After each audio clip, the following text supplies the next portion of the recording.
UP board class 12 के प्यारे विद्यार्थियों, स्वागत है रिस्पॉन्सिव क्लासेस में। नागरिक शास्त्र का मॉडल पेपर है जो आपकी बोर्ड परीक्षा के लिए बहुत ही महत्वपूर्ण है। एक ये वायरल मॉडल पेपर है जिसका कोड है 323 DJ।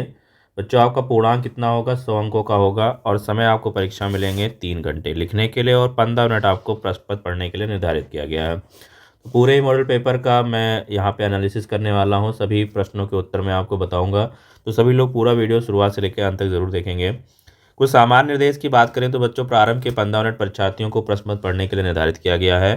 सभी प्रश्न करना अनिवार्य है और प्रत्येक प्रश्न के लिए निर्धारित अंक उनके सामने अंकित किए गए हैं, उनके सामने दिए गए हैं। प्रश्न संख्या 1 से 10 तक बहुविकल्पीय प्रश्न है बच्चों, और प्रश्न संख्या 11 से 20 तक का अति लघु उत्तरीय प्रश्न है जिनका प्रत्येक उत्तर लगभग आपको 10 शब्दों में देना है। प्रश्न संख्या 21 से 26 तक का लघु उत्तरीय प्रथम प्रकार के प्रश्न है जिनका उत्तर आपको लगभग 50 शब्दों में देना है। और प्रश्न संख्या 27 से 30 तक का लघु उत्तरीय द्वितीय प्रकार के प्रश्न है जिनका उत्तर लगभग आपको 100 से 125 शब्दों में देना है। प्रश्न संख्या 31 से 32 दीर्घ उत्तरीय प्रश्न है बच्चों, जिनका उत्तर आपको लगभग 250 शब्दों में देना है। तो बच्चों, सबसे पहले हम यहाँ पे बहुविकल्पीय प्रश्न देखेंगे। जो आपके 10 बहुविकल्पीय प्रश्न आते हैं हमारे द्वारा कराए गए सभी मॉडल पेपर से आपके सारे प्रश्न फंस जाएंगे।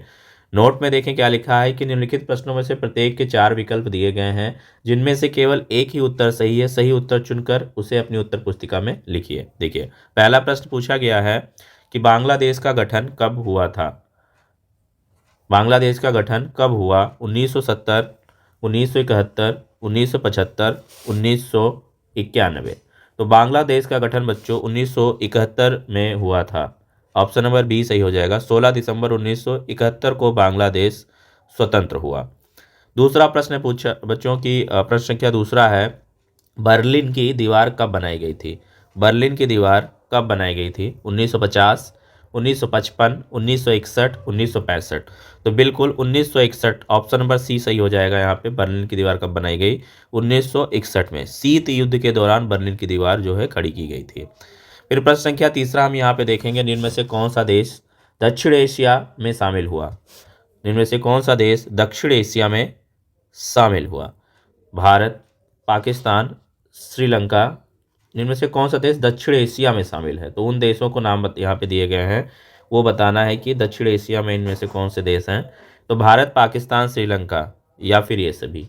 तो ये सभी भारत, पाकिस्तान, श्रीलंका तीनों ही ये दक्षिण एशिया के ही हिस्से हैं। चौथा प्रश्न है, क्योटो प्रोटोकॉल कब अस्तित्व में आया? 1982, 1988, 1997, 1999। तो बच्चों, क्योटो प्रोटोकॉल जो है वो 1997 में आया। ऑप्शन नंबर यहाँ पे सी सही हो जाएगा।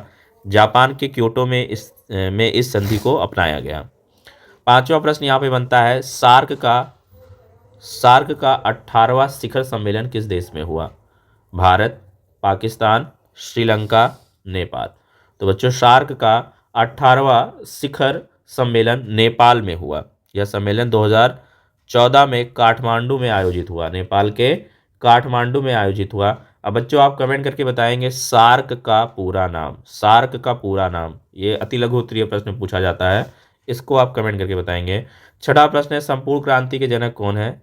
संपूर्ण क्रांति के जनक कौन है? जयप्रकाश नारायण, जवाहरलाल नेहरू, विनोबा भावे, महात्मा गांधी। तो बच्चों, संपूर्ण क्रांति के जनक हैं जयप्रकाश नारायण। इन्हें लोक नायक भी कहा जाता है।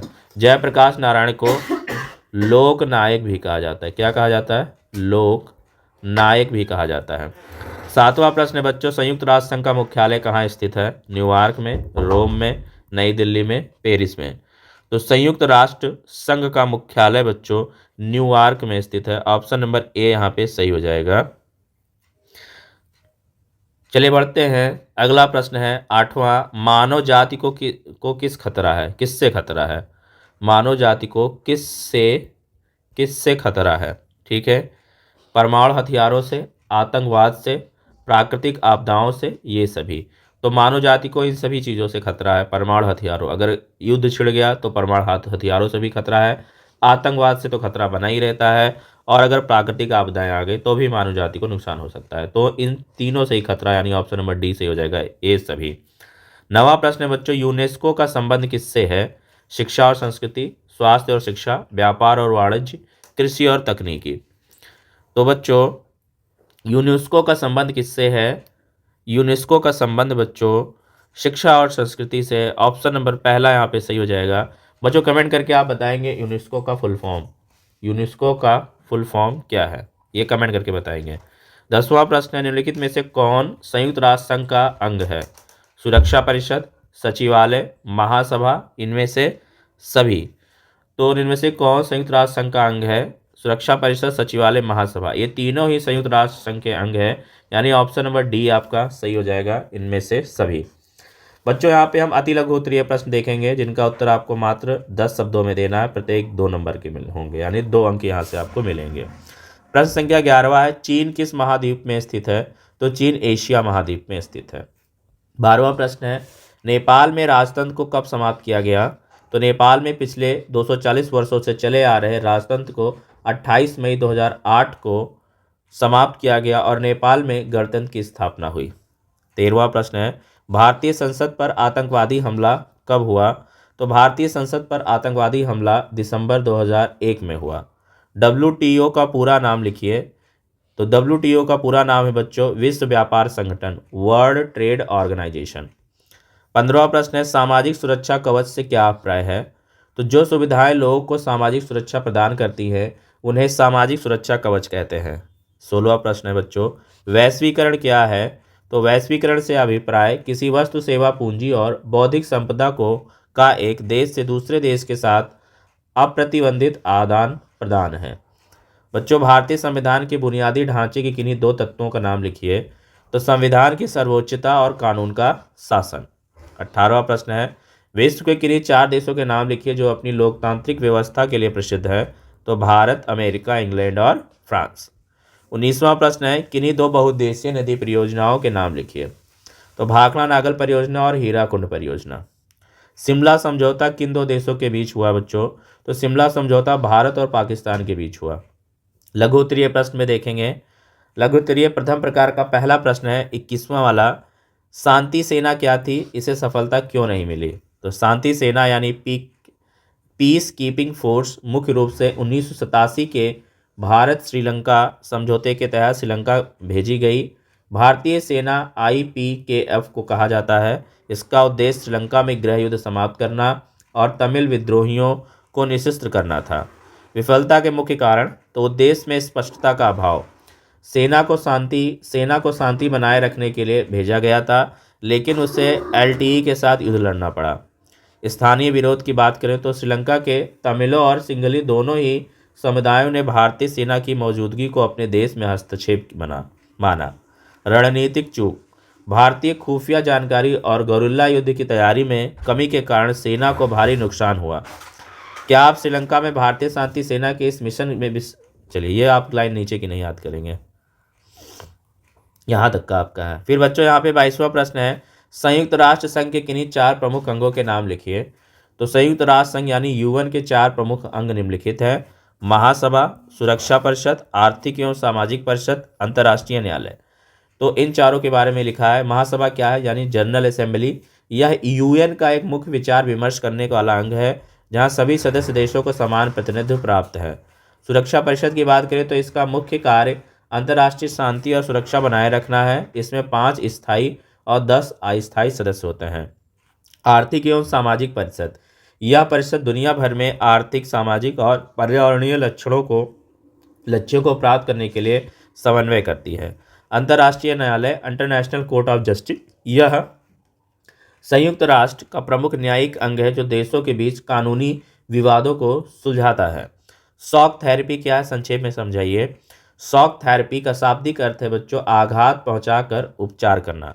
साम्यवाद के पतन के बाद रूस, मध्य एशिया और पूर्वी यूरोप के देशों में साम्राज्यवाद से पूंजीवाद की ओर संक्रमण ट्रांजिशन के लिए विश्व बैंक और अंतर्राष्ट्रीय मुद्रा कोष द्वारा निर्देशित इस मॉडल को अपनाया गया। इसकी मुख्य विशेषताएं क्या हैं? निजीकरण, सरकारी संपत्तियों और उद्योगों को निजी हाथों में बेचा गया। मुक्त व्यापार, बाहरी निवेश और मुक्त व्यापार को बढ़ावा दिया गया। मुद्रा परिवर्तन,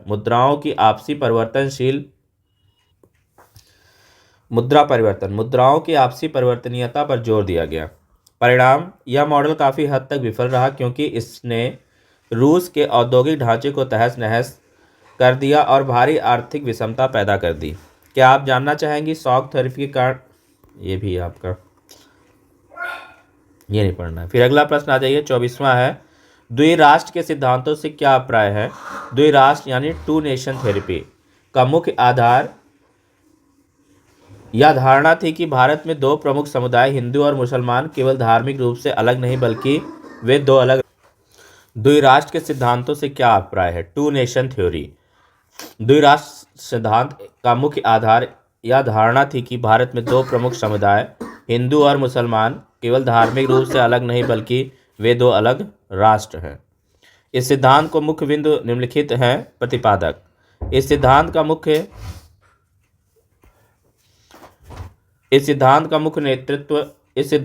नेतृत्व मोहम्मद अली जिन्ना और मुस्लिम लीग ने किया था।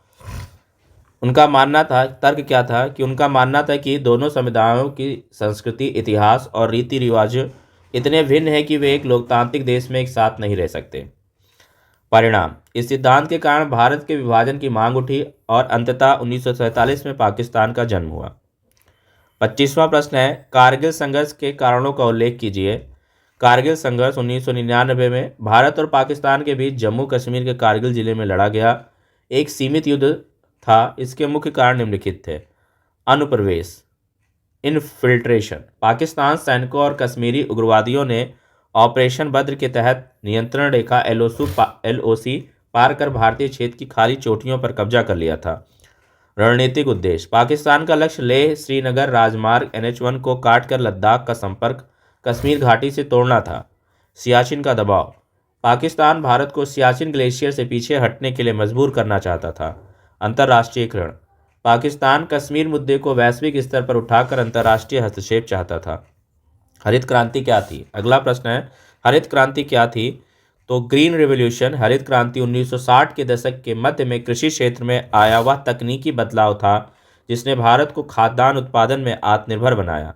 भारत में इसका नेतृत्व मुख्य रूप से MS स्वामीनाथन ने किया था। इसकी मुख्य विशेषताएं क्या थी? HYB बीज, उच्च उपज देने वाले बीजों विशेषकर गेहूं और चावल का उपयोग, आधुनिक तकनीकी यानी ट्रैक्टर, सिंचाई के नए साधन और रासायनिक उर्वरकों का बड़े पैमाने पर प्रयोग। इसका सर्वाधिक लाभ पंजाब, हरियाणा और पश्चिमी उत्तर प्रदेश के किसानों को मिला। परिणाम की बात करें तो इसने अनाज उत्पादन में रिकॉर्ड वृद्धि हुई, लेकिन क्षेत्रीय और सामाजिक असमानता भी बढ़ी। फिर लघु उत्तरीय प्रश्न बच्चों द्वितीय प्रकार का यहाँ हम देखेंगे। हम आपको मोस्ट इंपॉर्टेंट रिपीटेड प्रश्न बता रहे हैं। इन प्रश्नों को आप अपने लर्निंग मटेरियल से तैयार करेंगे। 27वां प्रश्न है, संयुक्त राष्ट्र सुरक्षा परिषद की संरचना का वर्णन कीजिए। स्थायी तथा अस्थायी सदस्यों को दिए जाने वाले विशेष अधिकारों में अंतर स्पष्ट कीजिए। 28वां प्रश्न है, शॉक थेरेपी के 4 परिणाम लिखिए। इसको तैयार करेंगे। 29वां प्रश्न है, भारत और चीन के बीच संबंधों में तनाव के कारणों का मूल्यांकन कीजिए। इसको भी तैयार करेंगे। 30वां प्रश्न है, क्षेत्रवाद क्या है या भारत की राज्य व्यवस्था को किस प्रकार प्रभावित कर रहा है? इसको तैयार करेंगे। और दीर्घ उत्तरीय प्रश्न में 31वां प्रश्न है, सार्क की स्थापना कब हुई थी? इसके उद्देश्यों का वर्णन कीजिए। यह प्रश्न भी तैयार करेंगे। और अथवा में आप इसको तैयार करेंगे, वैश्विक पर्यावरण को बिना हानि पहुंचाकर आर्थिक विकास करने की विभिन्न देशों के सामने एक चुनौती, इस कथन के उदाहरण को सही समझाइए। इसको तैयार करेंगे। सबसे इंपॉर्टेंट प्रश्न यहाँ पे 32वां है, बांग्लादेश युद्ध 1971 की विवेचना कीजिए। और यहाँ पे अथवा में पूछा गया है, जम्मू कश्मीर की समस्या का वर्णन कीजिए। तो इन प्रश्नों को आपको तैयार करना है।